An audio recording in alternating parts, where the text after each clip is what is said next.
تبارك الذي نزل الفرقان على عبده ليكون للعالمين نذيرا.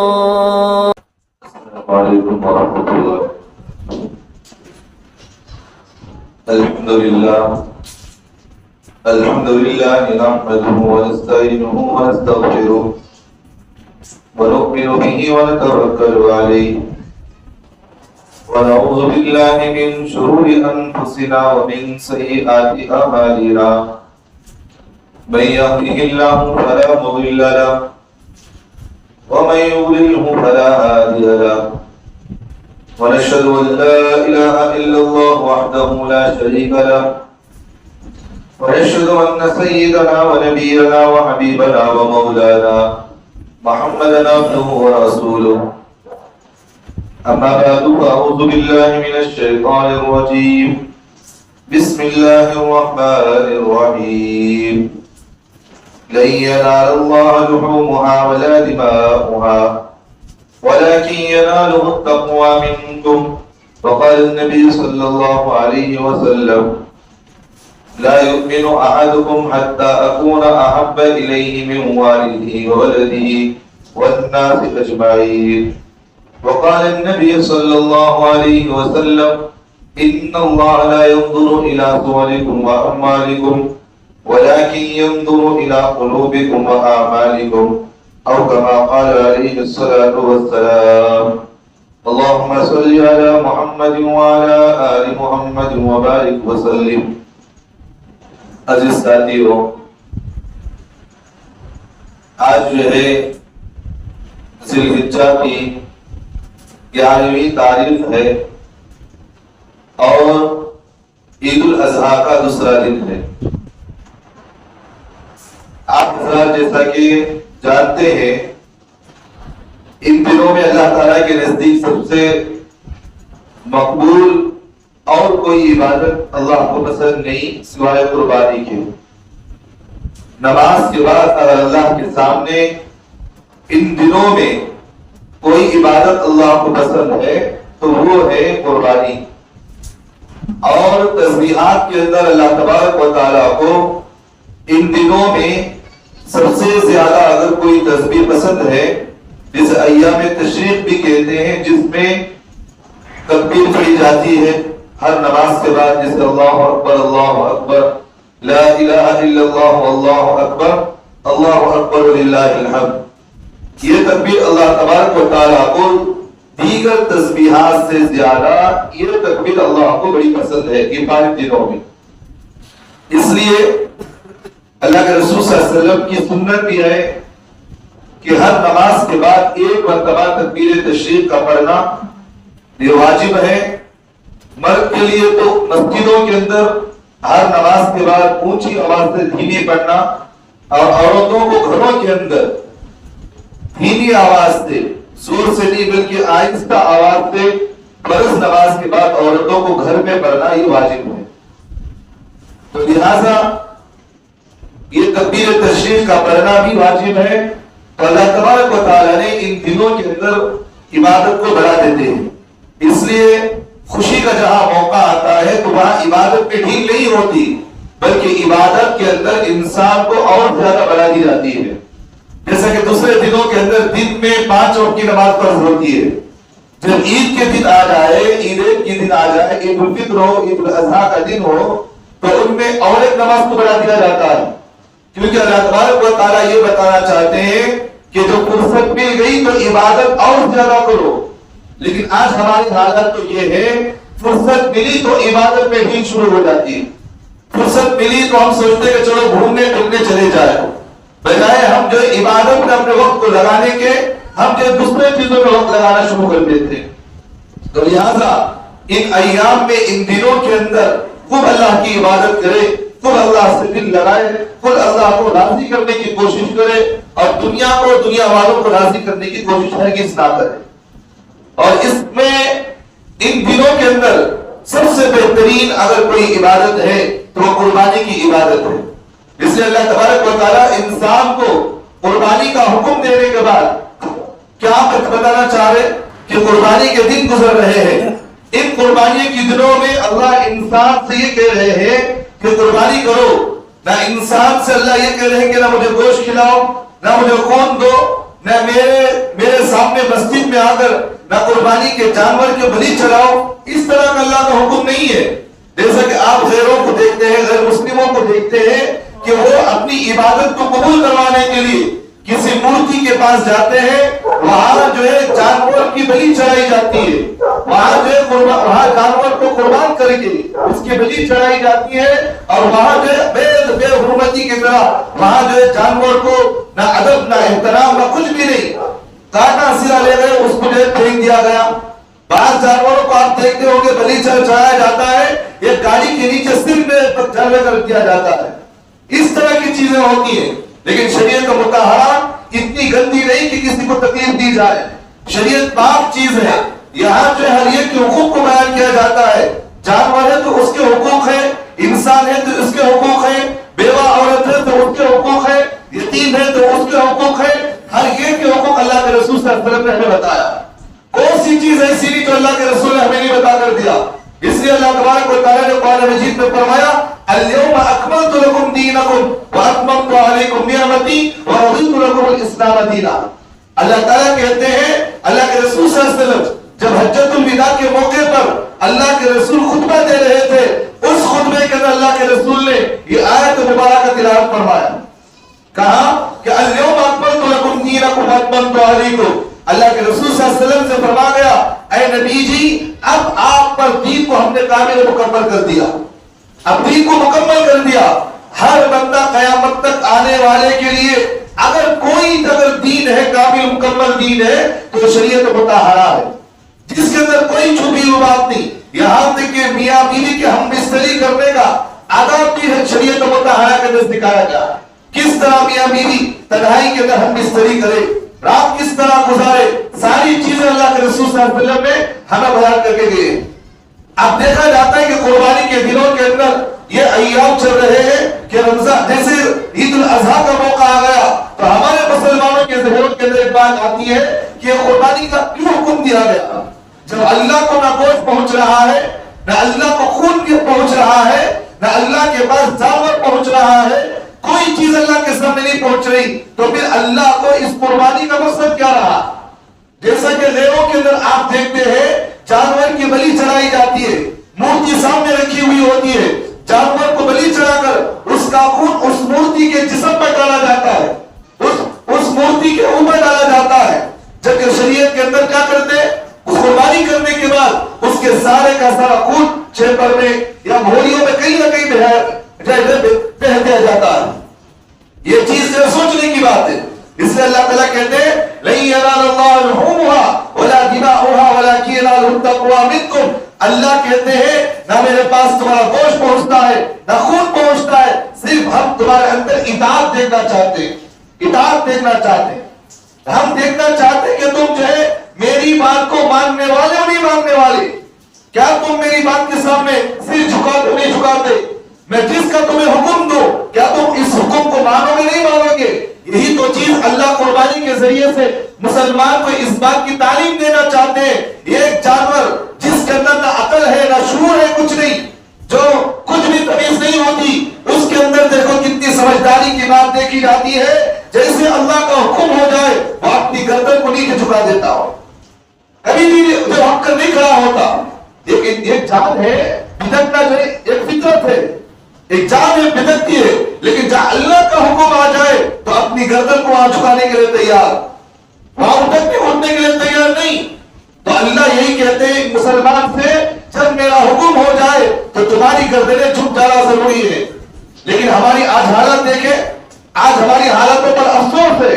لیکن قربانی کا دن آتا ہے تو قربانی بڑے شوق سے دیتے ہیں، لیکن عبادت کا موقع آ گیا تو وہاں ہماری جان چھڑانے کا جو کہیں سے کہیں معنی تلاش کیا جاتا ہے اور پوچھا جاتا ہے کہ حضرت کیا اس کے اندر گنجائش نکل سکتی ہے؟ کیا تمہیں گنجائش نکل سکتی ہے؟ گناہ کے اندر انسان گنجائش نکالتا نہیں بلکہ نیکی میں گنجائش نکالتا. مسلمان نکالتا نہیں نکالتا. آدمی سے کہا جائے کہ حلال روزی کھاؤ تو وہاں گنجائش نکالنے کی کوشش کرتا، حرام کا لقمہ بھی مجھے مل جا رہا۔ میاں بیوی کا جہاں حقوق کی بات کی جاتی ہے تو وہاں گنجائش نکالنے کی کوشش کرتا ایک دوسرے کے حقوق کو کھانے کے لیے۔ اس لیے اللہ کہتے ہیں جانور کی صفت کو دیکھو کہ اس نے میرے نام پر اپنی گردن کو جھکا دیا۔ اللہ انسان سے پوچھنا چاہتے ہیں کیا تم نے میرے نام پر کبھی گردن کو جھکایا؟ مؤذن صبح سے لے کر شام تک 5 مرتبہ انسان کو آواز دیتا، اللہ اکبر اللہ اکبر، دنیا کی ساری دولتیں ختم، اللہ کی کبریائی اللہ کی بڑائی سب سے بڑی ہے، تمہاری دولتیں ختم ہو جائیں گی، تمہاری شہرتیں ختم ہو جائیں گی، تمہاری عزتیں ختم ہو جائیں گی، لیکن اللہ کا نام باقی رہنے والا ان کامیابیوں کو چھوڑ کر، عارضی کامیابی کو چھوڑ کر حقیقت والی کامیابی کی طرف تم آ جاؤ، نماز پڑھنے کے لیے آ جاؤ۔ لیکن ایک مسلمان کو بھی ہماری توفیق نہیں ملتی مسجد کے سامنے بیٹھ کر غمچپ مارنے کے لیے تیار، بے وقتی کرنے کے لیے تیار، شراب پینے کے لیے تیار، گانجے اگر مارنا ہو تو مسجد کے صحن میں مارنے کے لیے تیار، کہیں بھی کیوں نہ ہو، میٹنگ کرنا ہو کہیں بھی کیوں نہ ہو، مسجدیں ان کے لیے آباد ہے لیکن عبادت کے لیے آباد نہیں ہوتی ہے۔ بلاؤ کبھی عبادت کے لیے آتی حضرت آج میں سب آتی ہوتا نہیں ہوتا ہے، تو انسان کو اللہ ہی تو کہہ رہے، اس لیے کہا اللہ تبارک و تعالیٰ قرآن مجید میں فرمایا اولئک کالانعام بل ھم اضل، اگر تمہارے اندر میری اطاعت نہیں، میری فرمانبرداری نہیں، میرے حکموں پر تابعداری نہیں تو تم جو ہے جانوروں سے بدتر ہو۔ یہ اللہ کہہ رہے اولئک کالانعام بل ھم اضل، تم جو ہے جانوروں سے بدتر ہو، تم جانوروں سے بدتر ہو۔ اور جانور کے اندر ساری چیزیں آ گئی، جس کو ہم برا جانور کہتے ہیں، خنزیر کہتے ہیں، اس سے بدتر وہ انسان ہے جو اللہ کے حکموں کو توڑ کر اپنی زندگی گزار رہا ہے۔ اور اللہ جب قیامت میں اٹھائیں گے انسان کو تو انسان یہی کہے گا جانوروں کو دیکھ کر کاش میں بھی ایک جانور ہوتا، کاش میں بھی بے زبان جانور ہوتا، آج مجھے حساب کتاب نہیں آ جاتا، کاش میں بھی یہاں ختم ہو جاتا، یا لیتنی کنت تراما۔ اللہ کہتے ہیں کہ جانوروں کو اٹھائیں گے قیامت میں، وہ سب کے سب کیا ہو جائیں گے؟ مٹی ہو کر ختم ہو جائے گی۔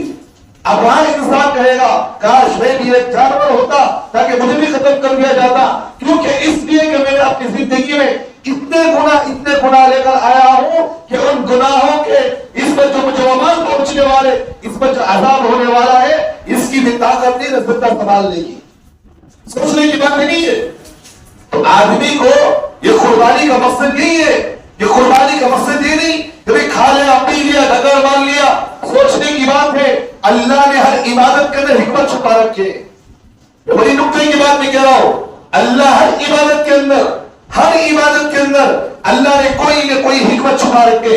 اس لیے اللہ کو کہتے ہیں علیم خبیر، جو اللہ کو کہا جاتا ہے سب سے زیادہ جاننے والا، سب سے زیادہ حکمت والا، سب سے زیادہ جو ہے پوشیدہ باتوں کو جاننے والا۔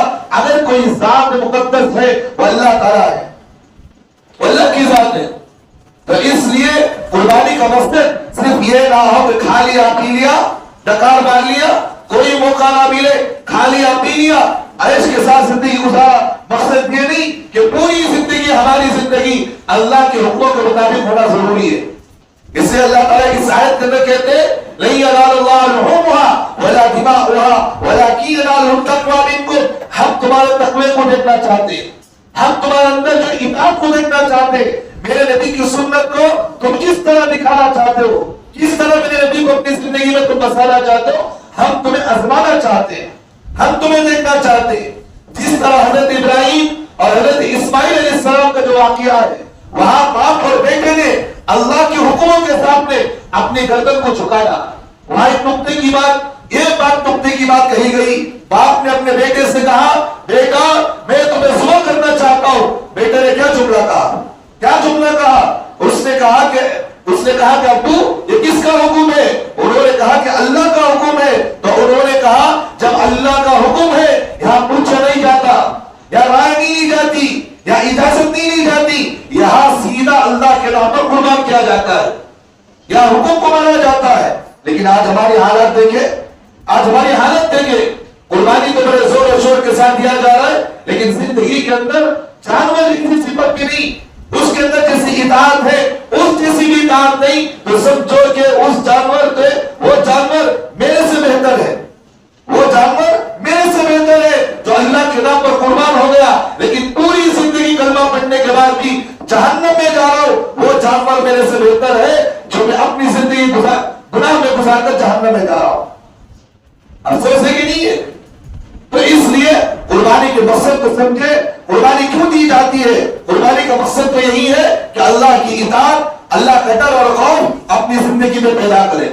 اور دوسری چیز قربانی کے مقصد کے اندر ایک چیز یہ بھی ہے، جہاں جانور اللہ کے سامنے اپنی ہر چیز کو قربان کرنے کے لیے تیار، بعض جو ہے اس لیے شریعت مطہرہ کے اندر کیا اللہ کے رسول صلی اللہ علیہ وسلم کی سنت کیا ہے، جب قربانی دی جائے تو جانور کے سامنے وہ مالک کا کھڑا ہونا سنت رسول ہے۔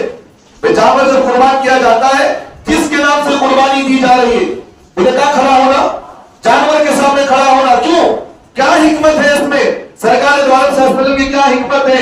حکمت یہ ہے انسان کو بتانے کا منشا یہ ہے کہ تم دیکھ اللہ کے نام کے وہ سامنے کس طرح جھک گیا، دیکھ اس کے اندر تیرے اندر وہ بات پیدا ہوئی، قربانی تو دے رہا ہے، میرے نام سے تو قربانی دے رہا ہے، لیکن کیا تم نے اپنی زندگی میرے نام سے تم نے قربانی کی؟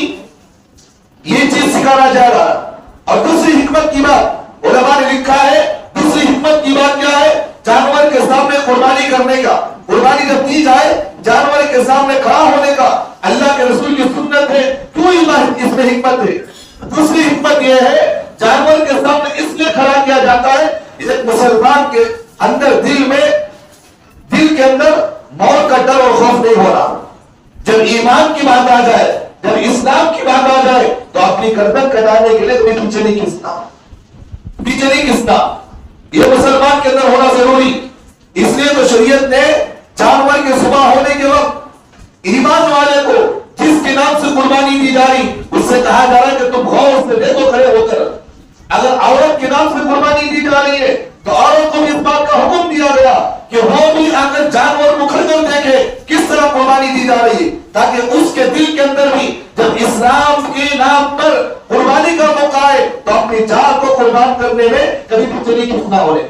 لیکن آج ہماری حالت دیکھے، جب کبھی موقع مل گیا، لڑائی جھگڑے کا موقع مل گیا، اڑوس پڑوس کا موقع مل گیا، استیرا چلی جاتی، بولے چلتی نہیں چھوڑتے، کسی کو مارنا بولے تو استیرا چڑھتی۔ لیکن جب اسلام کے نام پر قربانی کا موقع آیا، جان دینے کا موقع آیا تو کہاں رہتا ہو؟ گھر میں جاؤ چھت کو بھیجا رہتا، آتا نہیں رہتا۔ تو یہ چیز دلوں سے نکالنا مقصد ہے۔ اس لیے اگر دین کے نام پر جب بھی ہتھیار اٹھانے کا موقع ملے تو شریعت یہ کہتی ہے ڈرنا نہیں، اپنی جان کو ہتھیلی میں رکھ کر لڑو، اپنی زندگیاں گزارو اعلاء کلمت اللہ کے لیے، اللہ کے دین کے لیے۔ جب بھی موقع ملے جان کو ہتھیلی پر کھڑے ہو جانا، یہ جو ہے شریعت مطہرہ کا حکم ہے۔ یہ تو میرے حال یہ چیزیں کچھ حکمتیں تھی، میں نے آپ کے سامنے بیان کیا۔ اور دوسری چیز اور بہت اہم بات میں کہہ رہا ہوں، آج کل سوشل میڈیا کا زمانہ چل رہا ہے، سوشل میڈیا کا زمانہ ہے۔ کچھ لوگ آج کل سوشل میڈیا کے اندر کہتے ہیں قربانی کے جو ہے 3 دن نہیں بلکہ قربانی کے 4 دن بولتے، کہتے ہیں 4 دن کہتے ہیں۔ اب ہمارا مسلمان کہتا ہے کہ بڑا مولانا 4 دن بولتی، بڑا مولانا 3 دن بولتے۔ صحیح بات احادیث سے جو ہے یہی بات ثابت ہے کہ قربانی کے جو دن ہے وہ 3 دن ہے، کہتے ہیں 3 دن قربانی کے دن ہے، 4 دن نہیں۔ سمجھ میں آ گئی؟ اب دوسری اہم بات، اسی طرح جو ہے قربانی کا مقصد کیا ہے؟ کیا گوشت کھانا مقصد ہے کہ نہیں؟ یہ مقصد نہیں ہے۔ قربانی کا مقصد صرف گوشت کھانا نہیں، گوشت تو ایک عارضی چیز ہے، اصل مقصد تو یہ ہے کہ قربانی کے اندر اللہ کی اطاعت اپنی زندگی میں آ جانا، یہ مقصد ہے۔ اور اسی طرح اور ایک بات، اور ایک چیز میرے پاس ابھی آج جو ہے صبح میں نظر آئی، بعض لوگ جو ہے حکومت کو راضی کرنے کے لیے موجودہ حکومت کی چاپلوسی کے خاطر قربانیاں نہیں دے رہے، کہہ رہے کہ وہ حکومت ہماری جب ناراض ہے تو کیوں ہم قربانی دیں۔ یہ میرے پاس خود ویڈیو آج میرے پاس آئی صبح میں، اس نے کیا کیا کہ بجائے قربانی کرنے کے ایک کیک بنایا جس پر بکری بنائی ہوئی تھی، اس نے اس بکری بنائے ہوئے کیک کو بسم اللہ یا اللہ اکبر بول کر کیا کر رہا ہے وہ کیک کاٹ رہا، کیا بول رہا کہ کیوں ہمیں حکومت کو ناراض کرے، کیوں ہم پیسہ جو خرچ کرے، کیوں ہم جانوروں پر لاکھوں کروڑوں روپے اڑائے، کیوں ہم جو وہاں جو دوسروں کو تکلیف دے، جانور کو تکلیف دے۔ بہتر ہے کہ ایک کیک بنایا جائے، اس پر ایک جانور کی تصویر ہو اور اس کیک کو کاٹ تو قربانی ہو گئی۔ یہ نہ سمجھی کی بات ہے، یہ نہ سمجھنے کی بات ہے۔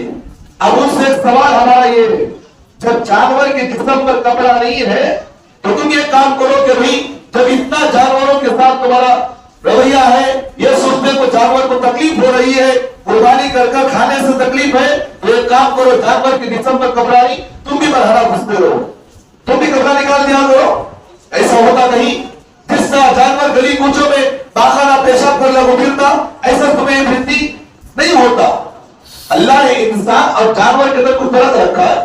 یہاں جو ہے گوشت کھانا مقصد نہیں، یہاں جو ہے قربانی دے کر جانور کو تکلیف پہنچانا مقصد نہیں ہے، یہاں جو ہے اللہ کے حکم کی اتباع ضروری ہے، اللہ کے حکم کی اتباع۔ جیسے کہ مثال کے طور پر بہت اہم بات میں کہہ رہا ہوں، حابیل اور قابیل کا واقعہ آپ بارہا سنتے ہیں۔ حضرت آدم علیہ السلام کے جو دو بیٹے ہیں جن کو اللہ نے قربانی کرنے کا حکم دیا، کیونکہ اس لیے کہ قربانی یہ اب کی ایجاد نہیں ہے، جب سے حضرت آدم علیہ السلام دنیا میں پیدا ہوئے اس وقت جو ہے دونوں بیٹوں کو اللہ نے قربانی کرنے کا حکم دیا، کیونکہ اس زمانے میں قربانی کی ترتیب یہ ہوتی تھی کہ جانور ذبح کر دیا جاتا اور کہیں پہاڑ پر لے جا کر کے رکھ دیا جاتا تھا۔ وہ پہاڑ پر رکھنے کے بعد اوپر آسمان سے بجلی آتی، اس جانور کو جلا کر چلے جاتی۔ اب ہوتا کیا تھا، جو جانور کے گوشت کو جلا دیا جاتا اس کی قربانی قبول ہو جاتی، یہ مانا جاتا تھا۔ حابیل اور قابیل کے واقعے کے اندر یہی ہے، ایک بھائی کو اللہ نے حکم دیا کہ تم دونوں کیا کرو، قربانی کرو۔ ایک بھائی گیا اناج لے کر پہاڑ پر رکھا، ایک بھائی کا قربانی کیا، وہاں دیکھا گیا تو جو قربانی کیا ہوا تھا اس کی قربانی کو اللہ نے آسمان سے بجلی کو نازل کیا، وہ آئی جلائی چلے گئی، وہ اس طرح ہوا کرتا تھا۔ اب جو اللہ نے یہاں اطاعت کا حکم دیا، وہاں سوال نہیں کیا گیا، سوال نہیں کیا گیا کہ اللہ جانور کو لے جاؤ، میں پالوں پوسوں بڑا کروں آسمان کے قریب، یعنی کہ پہاڑ پر رکھو اور بجلی آئے اسے جلا دے، میرا کوئی چلانے کا فائدہ نہیں، ایک پیسہ کا فائدہ نہیں، یا پورا لاس ہو رہا، اللہ سے سوال کرے۔ وہاں حضرت آدم علیہ السلام کے بھائیوں نے جب بات کہی گئی، جس بھائی نے جانور قربانی دی اس نے وہاں ایک بات کہا، اس نے کہا کہ یہاں میں اللہ کے ڈر سے قربانی کر رہا ہوں، اور اس بھائی نے وہاں ایک جملہ یہ بھی کہا، جس بندے کے دل میں اللہ کا ڈر اور خوف ہوگا اللہ اسی کی قربانی کو قبول کرتے ہیں۔ نکتے کی بات، جس کے دل میں اللہ کا ڈر اور خوف ہوگا اسی کی قربانی قبول کی جاتی ہے۔ یہاں گوشت کھانا مقصد نہیں، یا گوشت کھانا مقصد نہیں۔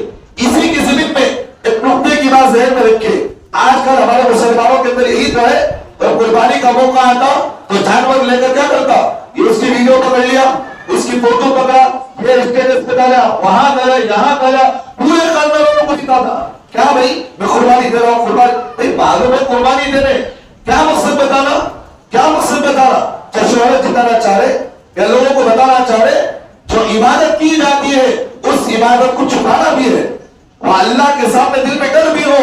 اسی لیے تو اللہ تبارک و تعالیٰ قرآن مجید کے اندر قربانی کرنے سے پہلے اس بات کی تعلیم دیے، فَصَلِّ لِرَبِّكَ وَانْحَرْ، وانحر کہتے ہیں نہر، قربانی کرنے کو کہتے ہیں، نہر کہتے ہیں قربانی کو۔ سورۃ الکوثر کے اندر اللہ نے کہا فَصَلِّ لِرَبِّكَ، پہلے نماز پڑھو اس کے بعد کیا کرو، قربانی دو۔ اس لیے معلوم کیا ہوا، جس علاقے کے اندر عید کی نماز نہ ہوئی ہو، اگر کہا جو ہے قربانی دی جائے اس کو قربانی قبول نہیں ہوتی، کیونکہ شہر میں کہیں نہ کہیں ایک جگہ عید کی نماز ہونا ضروری ہے اس آیت کے ضمن میں۔ اور ایک بات یہ ہے کی کیا معلوم ہوئی، فَصَلِّ لِرَبِّكَ وَانْحَرْ، تو اللہ نے کہا عید کی نماز جو ہے یہ واجب ہے، فَصَلِّ کہتے ہیں نماز کو، اللہ کہتے کیا بول رہے، نماز پڑھو پہلے اس کے بعد قربانی دو۔ تو یہاں میں بتانے کا منشا کیا ہے، قربانی سے پہلے عید کی نماز میں اللہ کے سامنے قربانی کی قبولیت کی دعا بھی کرنا ہے، قربانی کی دعا کرو۔ اس لیے علماء نے یہ بات بھی بیان کیے، عید کی ایک دن پہلے، عید الاضحیٰ سے ایک دن پہلے یوم عرفات کا روزہ رکھا جاتا۔ کون سا روزہ؟ عرفات کا روزہ رکھا جاتا۔ کیوں رکھا جاتا ہے؟ علماء نے اس کی حکمت یہ بیان کی ہے، اس لیے روزہ رکھنے کا حکم دیا گیا، اس لیے اللہ کے رسول کی سنت ہے قربانی دینے والے یا قربانی نہ دینے والے اللہ کے سامنے اپنی عبادت کی مقبولیت کی دعا کرو، دعا کرو اللہ کے سامنے روزہ رکھ کر، اے اللہ میں قربانی دے رہا ہوں، اللہ اس قربانی کو قبول فرما. روزہ رکھ کر اللہ کے سامنے قربانی کی قبولیت کی دعا کرنا. اور یہاں تک علماء نے کہا اگر روزہ نہیں رکھا کم از کم رات میں عید کی رات میں جس رات میں اللہ گواہ کو قبول کرتے اس رات میں تو کم از کم پوری رات اللہ کے سامنے رو رو کر دعا کرو. اللہ سے کہو کہ اللہ کل میں قربانی دے رہا ہوں, اس قربانی کو قبول فرما.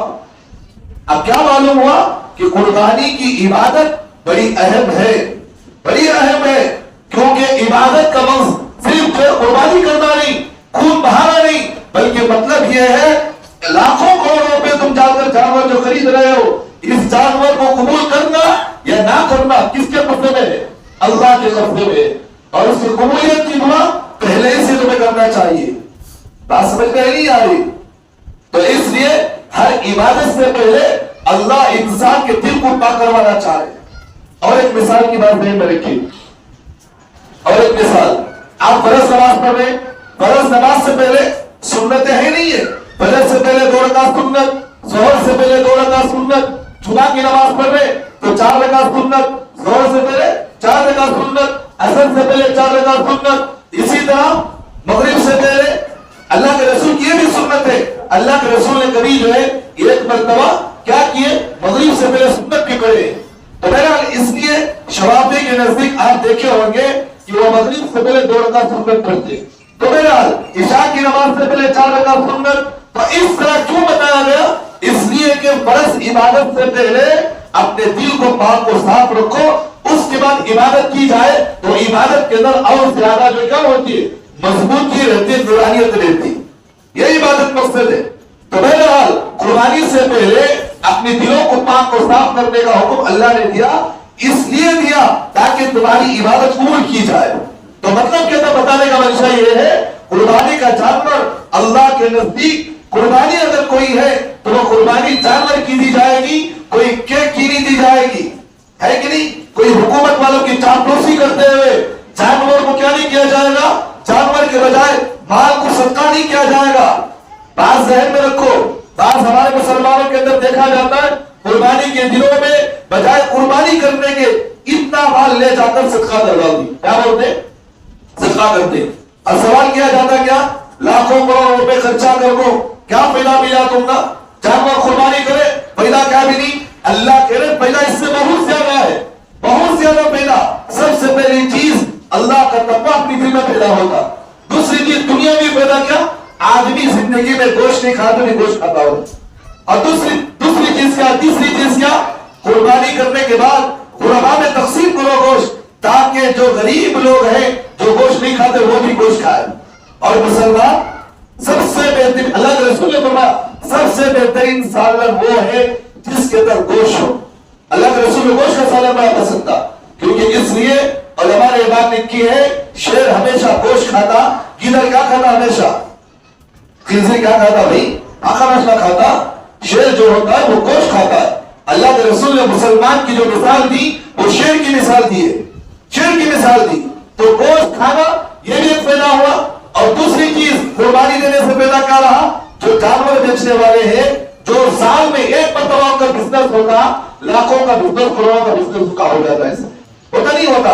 آپ دیکھیں گے بنگال اور آسام کے اندر اس مرتبہ گائے کی قربانی پر پابندی لگائی گئی. کئی لوگ جس نے اپنی بہن کی شادی کے لیے گائے جو ہے بیچنے کے لیے آیا تھا, لیکن گائے کا گوشت گائے نہ بکنے کی وجہ سے وہ رو رہا تھا, کہہ رہا تھا کاش کوئی میری گائے لے لے تاکہ وہ گائے کے پیسے کو میں لے جاؤں اپنی بہن کی شادی کروں. ہوا نہیں ہوا, کتنا نقصان, کروڑوں کا نقصان ہوا. اللہ یہ بتانا چاہتے جانوروں کو ہم نے استعمال کرنے کی چیز بتائی ہے, کھانے کی چیز بتائی ہے. اشرف المخلوقات اگر کوئی ہے وہ انسان ہے, جانور نہیں ہوتا. جانور انسان کا برابر ہوتا نہیں ہوتا. جانور سے انسان پیدا اٹھاتا ہے, جانور سے انسان پیدا اٹھاتا ہے. یہ نہیں کہ جانور انسان سے پیدا اٹھا ہے. جانور کو کبھی انسان کو کھا کر پیدا اٹھاتا ہو, جانور کو حکم نہیں. جانور کو حکم یہ دیا گیا کہ تمہاری ذمہ داری کیا, کہ تمہیں انسان پالیں گے, بڑا کریں گے, تمہیں کھائیں گے. یہ اللہ کا حکم ہے. یہ تو جو لوگ گائے قربانی کیے کتنے کروڑوں کا نقصان ہوا ان کا. اب جس حکومت کو انہوں نے جتایا وہی حکومت کو گالیاں دے رہے, وہی حکومت کو برا برا کہہ رہے, بولے نہیں بول رہے. کتنے لوگوں کا لوگوں کے جو لاکھوں کروڑوں روپے برباد، کئی لوگ غربا کے چوہے پوچھ گئے، اس کی سزا کسے ملی؟ کسے ملی؟ جس نے قانون بنایا اسے سزا ملی. جبکہ اللہ کہہ رہے کہ ہم نے جانور تمہیں بنایا، جانور جو پیدا کیے یہ تمہارے پیدا کے لیے بنایا ہے، تمہارے پیدے کے لیے بنایا ہے. تو بہرحال تو انسان جو ہوتا ہے یہ بات ذہن میں رکھے، ان سب چیزوں کو اپنے ذہن سے نکالے. اور دوسری اہم چیز قربانی کے اندر ایک بات، دو باتیں ذہن میں آ گئی، مسئلہ ذہن میں رکھی. بعض لوگوں کو دیکھا جاتا ہے قربانی کرنے والے لوگ کیا کرتے ہیں، بجائے قربانی اپنی کرنے کے انہیں کیا کرتا، پہلی قربانی کس کے نام پر دینا؟ بولو بھائی، اللہ کے نام پر. سب کچھ بول رہے، پہلی قربانی اللہ کے نام پر، دوسری قربانی اللہ کے رسول کے نام پر. بھائی اللہ کے بندوں، قربانی میرے اوپر واجب ہے، اللہ پر واجب نہیں ہے. کس پر واجب ہے؟ میرے اوپر قربانی واجب ہے، اللہ کے رسول پر قربانی واجب نہیں، بلکہ قربانی میرے اوپر واجب ہے. اللہ کی قربانی کرو، کیا مطلب ہے اس کا؟ بھائی قربانی تو اللہ کے نام سے کرتی نا. ایک بندہ میرے پاس کل مسئلہ پوچھنے آیا، اس نے کہا کہ حضرت کئی سالوں سے 2 بکرے لے رہا ہوں، ایک بکرا اللہ کے نام پر، ایک بکرا میرے نام پر دے رہا ہوں. بولا بھائی کیا مقصد ہے اس کا؟ یہ عقل مندی کی بات ہے. اللہ کے رسول صلی اللہ علیہ وسلم نے جو ہمیں قربانی کا حکم دیے ہے، کہا جس بندے کے پاس جو صاحب نصاب ہے اس کے لیے ضروری ہے کہ وہ قربانی کرے. اپنی ذات کی قربانی دینا ضروری ہے، نام تو اللہ کا ہی لینا ہے لیکن قربانی اپنی کرنا ضروری ہے. اب ہر مسلمان کیا کرتا، پہلی قربانی اللہ کے نام پر، دوسری قربانی اللہ کے رسول کے نام پر. اللہ کے نام پر کوئی قربانی نہیں دی جاتی، یاد رکھنا، ذہن میں رکھیے. اللہ کے نام پر کوئی قربانی نہیں. بھائی نام سے تو اللہ کے دیا جاتا ہے، اللہ کے واسطے کوئی قربانی نہیں دی جاتی. بات سمجھ میں آئی؟ بھائی پہلی قربانی کس کے نام پہ؟ اللہ کے نام پر دی جاتی. یہ چیز ذہن سے نکالو، ہے کہ نہیں؟ 2 جانور لائے، اپنے لیے کرو، یا نہیں تو اپنے گھر کے اندر کوئی جو ٹی وی ہے، شوہر ہے، یا کوئی اپنے بابا کے ان کے نام سے کرو. دوسری چیز، دوسری اہم بات، اگر 2 جانور کس نے خریدا، 3 جانور خریدا ہے، اپنے رشتہ داروں کے اندر، اپنے گھر کے اندر جو صاحب حیثیت ہے ان کے نام پر کرے. بعض مرتبہ باپ جو ہوتا ہے 4 جانور لایا اپنے نام سے، بیوی کے نام سے، بچے کے نام سے، بیٹی کے نام سے، پہلے اپنی لوگوں کے نام سے کرو. اب جب بچ گئی قربانی، اگر اور زیادہ قربانی دینا چاہ رہا ہے تو اس میں سے ایک انسان اللہ کے رسول صلی اللہ علیہ وسلم کے نام سے دے سکتا ہے.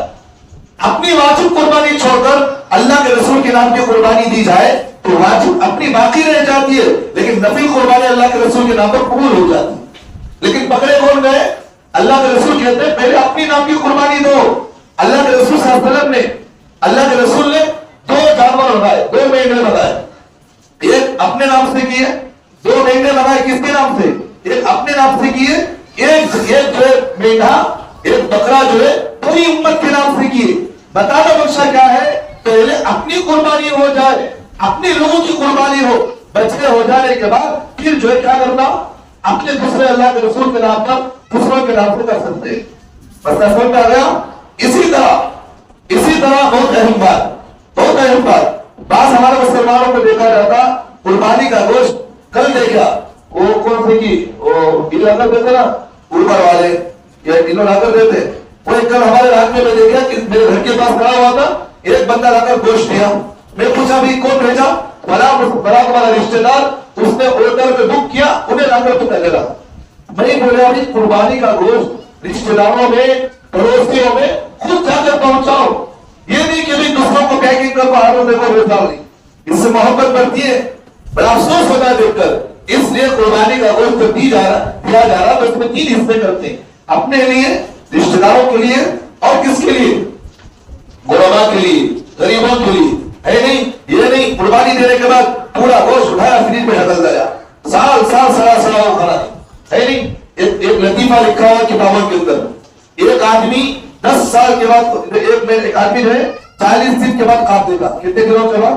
40 دن یا 2 مہینے کے بعد خواب دیکھا کہ ایک جانور جو ہے، انہیں جو جانور قربان کیا تھا وہ جانور جنت میں کیا کر رہا، انہیں ٹہلنے کو ہے. اب انہیں دیکھا میرا جانور ٹہلنے کو ہے، میں دنیا کے اندر اسے اچھے طریقے سے ذبح کیا، 4 ٹانگ تھے، یہاں دیکھا تو کتنے ٹانگا ہی؟ 3 ٹانگا ہے. انہیں پوچھا کہ بھائی 4 ٹانگا میں سے 3 ٹانگا ہی، ایک ٹانگ گیا. انہیں بولا رے خبیث، قربانی تو میں اللہ کے نام سے تو کیا، لیکن ایک ٹانگ فریج میں رکھی ہوئی ابھی بھی. کتنے مہینے کے بعد؟ 2 مہینے ہو گئے فریج میں، ابھی بھی ٹانگ سڑ رہی ہے اس کی. ایسا نہیں کرنا.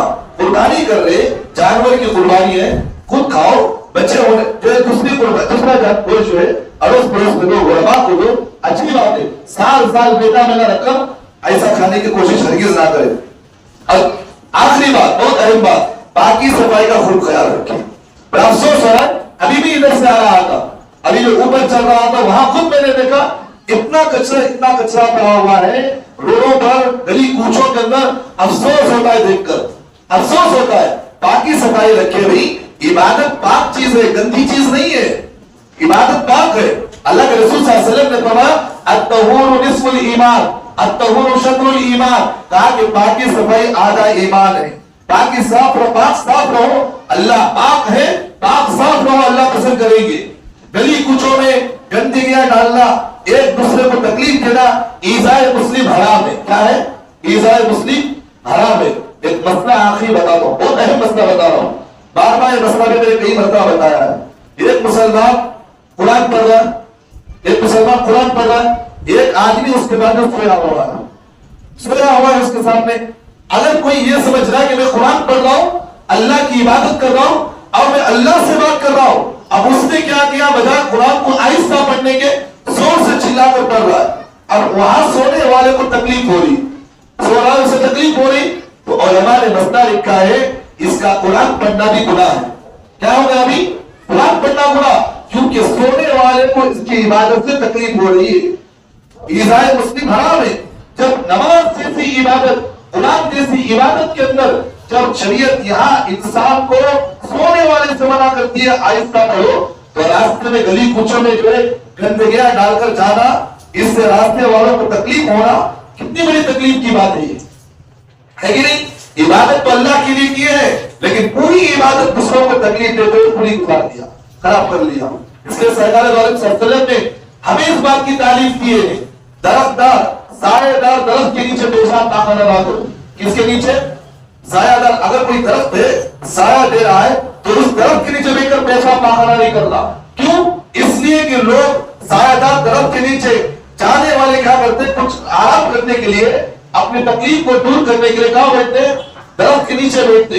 اگر تم سایہ دار درخت کے نیچے پاخانہ اور پیشاب کرو گے, بیٹھنے والوں کو تکلیف ہوتی نہیں ہوتی ہے, تو شریعت یہاں تک کرتی ہے. اور اللہ کے رسول صلی اللہ علیہ وسلم نے ہمیں اس بات کی یہاں تک تعلیم دی ہے کہ کہیں سوراخ میں بھی پیشاب نہیں کرنا. کیا نہیں کرنا, سوراخ. سوراخ کا مطلب کیا, کہیں گلیوں کونے کونے کے اندر سوراخ رہتی, اب وہاں اگر پیشاب کریں گے تو وہاں جو ہے اندر رہنے والی مخلوق ہے, اندر رہنے والی مخلوق ہے, چونٹیاں ہے, دوسری مخلوق رہتی ہے. آپ پیشاب کریں گے تو تکلیف نہیں ہوگی, ہوتی نہیں ہوتی. ایک نبی کے بارے میں ایک حدیث موجود ہے, حدیث موجود ہے. ایک نبی ایک مرتبہ درخت کے نیچے سو رہے تھے. نبی جانتے نہیں جانتے, اگر دنیا میں کسی کے اللہ کے بعد اگر کسی کا مقام و مرتبہ ہے تو نبیوں کا مقام و مرتبہ ہے. ایک نبی ایک درخت کے نیچے سو رہے تھے. اس بنی اسرائیل کے نبی تھے, درخت کے نیچے سو رہے تھے. سوتے سوتے کسی چونٹی نے انہوں کاٹ لیا, چونٹی کاٹ لی, تو وہ غصے میں آ کر کیا کرے, سارے چونٹیوں کو مارنا شروع کر دے, سارے چونٹیوں کو جان سے مار دی. تو اللہ تبارک و تعالیٰ اسی وقت ناراضگی کی وجہ سے اللہ نے کہا کہ تم نے غلطی کی ہے. کیا کی, تم نے غلطی کی. جو چونٹی تم نے تکلیف پہنچائی اس چونٹی کو تمہیں مارنے کا تو اجازت تھی, لیکن جو چونٹیاں تمہیں نہیں کاٹی تھی, کیا ضرورت تمہیں مارنے کی, کیا ضرورت مارنے کی. فوراً اللہ نے کہا کہ تم استغفار کرو, توبہ کرو فوراً. جب نبی کو اس بات کی تعلیم ہے تو آپ عام جیسے انسانوں کو کیا اس بات کی تعلیم دے سکتے ہیں کہ تم مجھے سوراخوں میں پیشاب کرو, راستے میں جاتے وقت پیشاب کرو, وہاں کھڑے ہو کر پیشاب کرو, صبح اٹھے بچوں کو پیشاب پاخانے کے لیے دروازے کے سامنے بٹھا کر آتی. کتنا بولے تمہیں میرا گھر میں کیا نہیں کر سکتی ہوں, ہوتا نہیں ہوتا. سامنے جانے والوں کو تکلیف, روڈ پہ پہننے والوں کو تکلیف, گندگیاں یوں ہی پڑی رہتی ہے. سب سے زیادہ گندگی اگر کسی محلے کے اندر ہے تو مسلمانوں کے محلے کے اندر ہے کہ نہیں. جبکہ باقی صفائی کی تعلیم اور مذہب کے اندر نہیں ہے. باقی صفائی کی اگر کوئی مذہب تعلیم دیتا ہے تو اسلام تعلیم دیتا ہے. کیا دیتا ہے, اسلام. یہاں تک کہ نماز جیسی عبادت میں بھی اللہ نے ہمیں 3 چیزوں کا حکم دیا, کپڑے کا پاک ہونا, جگہ کا پاک ہونا, جسم کا پاک ہونا. باقی صفائی کی اتنی تعلیم دی ہے. نماز جیسی عبادت میں بھی اللہ نے کہا کپڑا پاک, جسم پاک ہے. اگر کپڑا گندا ہے تو نماز کو بول لی, کپڑا پاک ہے,